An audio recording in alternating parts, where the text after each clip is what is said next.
दोस्तों, सबसे पहले तो आप सभी को नमस्कार। मैं धर्मराज प्रसाद। आप अभी देख रहे होंगे कि 27 अगस्त 2050 को ट्रंप द्वारा भारत के ऊपर 50% का टैरिफ लगा दिया और इसके बाद से ट्रंप का भी कोई भी ऐसा संकेत नहीं आ रहा है जिससे वो टैरिफ को कम करेंगे। हालांकि ट्रंप का अपने देश में विरोध हो रहा है, वहां का कोर्ट ने भी उन्हें इस टैरिफ को अवैध करार दे दिया, लेकिन ट्रंप अपने निजी ईगो के कारण टैरिफ को कम करने का नाम नहीं ले रहे हैं और ट्रंप को भी ये बात पता है कि इससे अमेरिका को ही खुद नुकसान हो रहा है और भारत का जो हो रहा है सो हो ही रहा है। अब यहाँ देखने वाली बात यह है कि जो भी भारत अमेरिका को जो भी निर्यात करता है उसमें मार्जिन बहुत कम रहता है। कम मार्जिन का मतलब ये होता है कि आपका जो सामान का जो मैन्युफैक्चरिंग कॉस्ट है और सेलिंग कॉस्ट का जो अंतर होता है वही मार्जिन होता है। जैसे कोई सामान आपको बनाने में 100 रुपये का खर्चा आया और आप उसे 102 रुपये में बस बेच रहे हैं तो मार्जिन बहुत कम है, लेकिन 100 रुपये का अगर खर्चा आने के बाद उसको 130, 40, 50 में बेच रहे हैं तो मार्जिन बहुत मिलता है।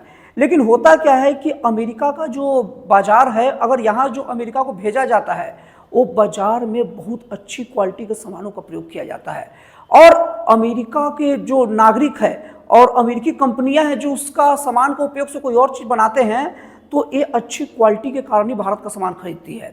अब चूंकि इसमें मार्जिन बहुत कम भारत लेता है क्योंकि इस कंपनियों को भी, क्योंकि एक और भारत की कंपनी का कंपटीशन नहीं है, अमेरिकी बाजार में पूरे विश्व की अलग अलग कंपनियां अपने सामान को उतारती है, तो इसलिए कंपटीशन के कारण मार्जिन बहुत कम रखता है, क्वालिटी बहुत बढ़िया रहता है। तो जाहिर सी बात है अगर 50% टैरिफ अगर अमेरिका अगर लगा दिया तो ये 50% का खर्चा नहीं उठा पाएंगे और अमेरिकी जो कंपनियां जो सामान खरीद के दूसरी जगह बेचती है वो भी बहुत ही ज़्यादा सस्ते दामों पर ही बेचती है, वो भी ज़्यादा नहीं कमाती, तो वो भी उस टैरिफ का बोझ अपने ऊपर लेने वाली नहीं है। तो इस कारण हो क्या रहा है कि टैरिफ का कोई भी बैलेंस अपने ऊपर नहीं करना चाह रहा है अपने ऊपर लेकर, तो जाहिर सी बात है भारत का जो भी निर्यात है सामान का अमेरिका की ओर रुक गया। अब भारत का बहुत बड़ा निर्यात जैसे कपड़ा हो गया और भी ज्वेलरी हो गई और रत्न आभूषण हो गए, ये सब चीज़ों का बहुत बड़ा बाजार अमेरिका और बहुत बड़ी मात्रा अमेरिका में निर्यात होता है।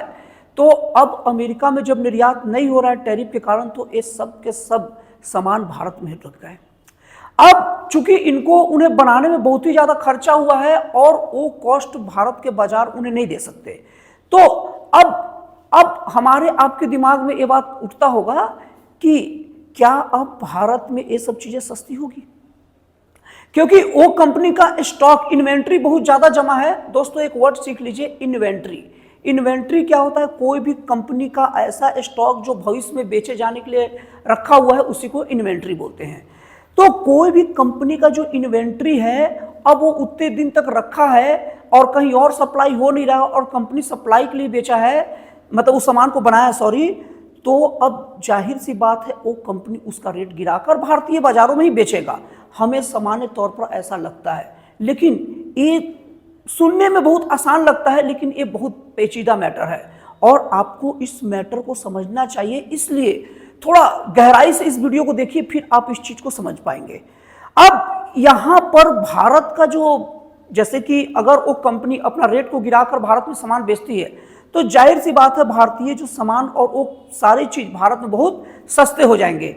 लेकिन सस्ते होंगे या नहीं हो पाएंगे, इसके लिए हमें एक कॉन्सेप्ट सीखना पड़ेगा, होल्डिंग कैपेसिटी का।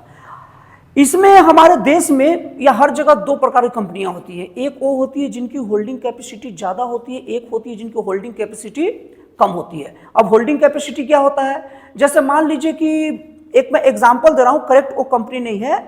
जैसे मान लीजिए कि कोई कंपनी है और वो कंपनी अपना सामान को बना ली और बहुत बड़ी मात्रा में उत्पादन कर ली, लेकिन किसी कारणवश उस सामान का निर्यात वहाँ नहीं हो पा रहा है, तो अब वो कंपनी क्या करेगा? थोड़ा सा वेट करेगा, वो सामान को होल्ड करके रख सकेगा और दोस्तों वो कंपनी का होल्डिंग कैपेसिटी ज़्यादा है। लेकिन अगर दूसरे तरफ मान लीजिए कि वो कंपनी है जिसके पास सामान बहुत बढ़ा लिया लेकिन उसका एकाएक ग्राहक नहीं मिल रहे हैं, तो उस कंपनी को कई जगह से लोन लिया है, कर्ज लिया है, तो वो सामान को होल्ड करके नहीं रख सकता, तो उसकी होल्डिंग कैपेसिटी क्या होती है?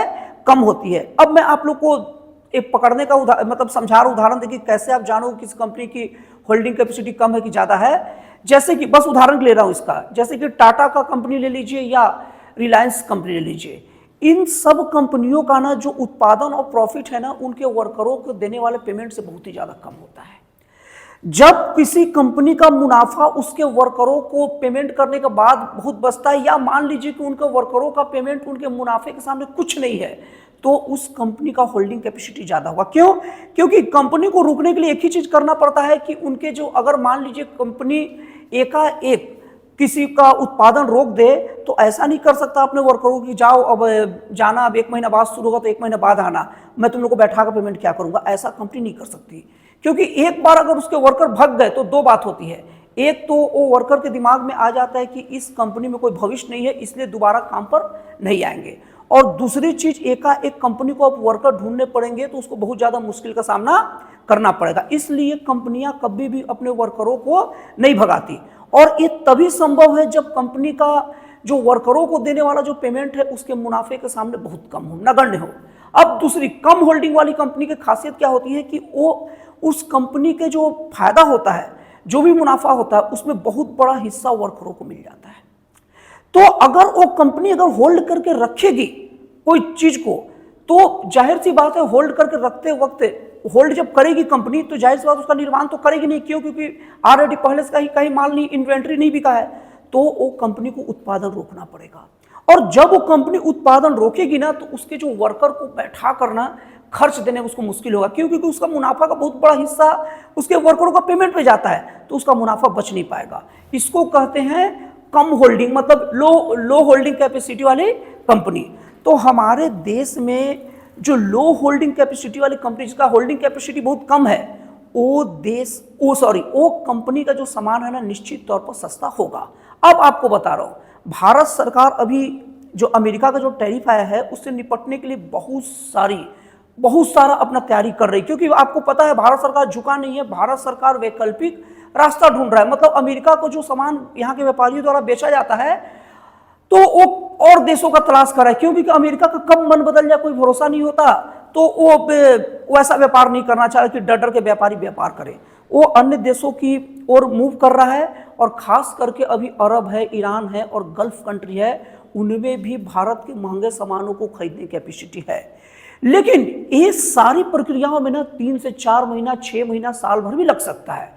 अब साल भर तो कौन टिकेगा, क्योंकि जैसे आपको बताया, जिसकी होल्डिंग कैपेसिटी ज्यादा होगी वो कंपनी टिक जाएगी, और जिनकी होल्डिंग कैपेसिटी कम रहेगा वो कंपनी अपने वर्करों को पेमेंट देना चाहेगा, और वर्करों को पेमेंट देने के लिए जाहिर सी बात है उसे मुनाफा लेना पड़ेगा। और जब सामान बिक रहा है तो बिकेगा नहीं तो मुनाफा नहीं होगा, तो वो कंपनी क्या सोचेगी कि अभी मुनाफा थोड़ा कम कमाते हैं या थोड़ा घाटा सह लेते हैं और इस सामान को कम भाव में निकाल लेते हैं, ताकि वर्करों को पेमेंट तो देंगे, और 6 महीना साल भर बाद तो फिर तो स्थिति नॉर्मल हो ही जाएगी।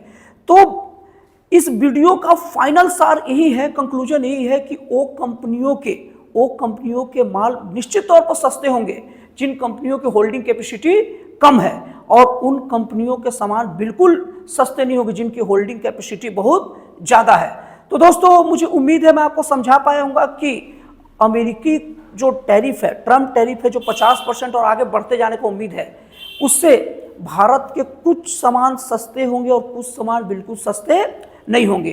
तो दोस्तों, आपको एनालिसिस कैसा लगा, विश्लेषण कैसा लगा, प्लीज़ कमेंट करके बताइएगा। और हाँ दोस्तों, मेरी आदत नहीं है बोलने की, आप लोग को मजबूर करने की कि आप मेरे वीडियो को सब्सक्राइब करिए, थोड़ा शेयर करिए, लेकिन अब मैं बोल ही देता हूँ कि आप लोग मेरे वीडियो को थोड़ा लाइक भी कर दीजिए, शेयर भी कर दीजिए और सब्सक्राइब भी कर दीजिए।